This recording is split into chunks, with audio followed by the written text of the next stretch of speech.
এইটা হচ্ছে এমন একজন সৈনিকের গল্প যে শুধুমাত্র 6 বছর বয়সেই জার্মানির বিরুদ্ধে যুদ্ধ করতে বাধ্য হয়েছিল।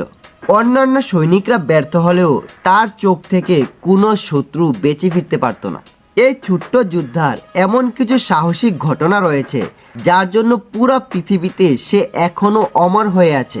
শুধু তাই না, তার জীবন কাহিনী নিয়ে 2019 সালে সোলজার বয় নামে একটা সিনেমা পর্যন্ত বানানো হয়েছে। সনটা ছিল 1936। তখন পুরো পৃথিবীতে দ্বিতীয় বিশ্বযুদ্ধ চলছিল। সার্গে একদিন তার ঘরের মধ্যে ঘুমাচ্ছিল। তখন সে দরজার মধ্যে কারো শব্দ শুনতে পায়। দরজা খুলে দেখে এটা ছিল তার পাশের বাড়ির একজন আন্টি। সার্গে জিজ্ঞাসা করে তার মা এবং ভাই কোথায়। তার আন্টি বলে জার্মান সৈনিকরা তাদেরকে মেরে ফেলেছে। সে ছোট্ট সার্গেকে জানালা দিয়ে বাইরে বের করে দেয় এবং বলে, তুমি যদি তাড়াতাড়ি এখান থেকে পালিয়ে না যাও তাহলে জার্মানরা তোমাকেও মেরে ফেলবে।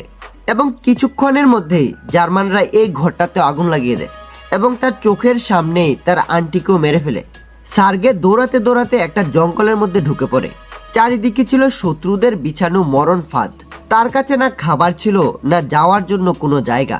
কয়েকদিন ধরে কোনো রকম খাবার দাবার না খাওয়ার কারণে সে জঙ্গলের মধ্যে আধমরা হয়ে পড়ে থাকে।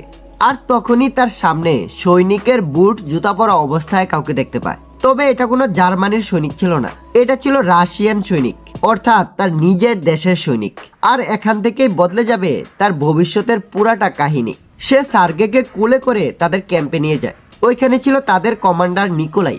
নিকোলাই সার্গেকে জিজ্ঞাসা করে তার মা বাবা কোথায় আর সে একা একা জঙ্গলের মধ্যে কি করছিল। সার্গে কান্না করতে করতে উত্তর দেয় তার মা বাবাকে জার্মান সৈনিকরা মেরে ফেলেছে, এমনকি জার্মানরা তার পুরা গ্রাম জ্বালিয়ে দিয়েছে। তার এই কথা শুনে সবার চোখে জল চলে আসে। কমান্ডার নিকোলাই সার্গেকে দত্তক নেয় এবং বলে, আজ থেকে আমি তোমার বাবা। সার্গে তখন থেকে ক্যাম্পের মধ্যেই থাকে এবং জার্মানিদের বিরুদ্ধে যুদ্ধের মধ্যে অংশ নেয়। এই ছোট ছেলেটার লক্ষ্য ছিল একটাই, জার্মানিদেরকে ধ্বংস করা। কারণ জার্মানিরা তার মা, ভাই, আত্মীয় স্বজন সবাইকে মেরে ফেলেছে। যুদ্ধের মধ্যে সার্গের বীরত্বের সমস্ত কাহিনী দ্বিতীয় পার্টটায় আছে। ওই ভিডিওটা দেখে নিন এবং এই চ্যানেলটাকে সাবস্ক্রাইব করে নিন।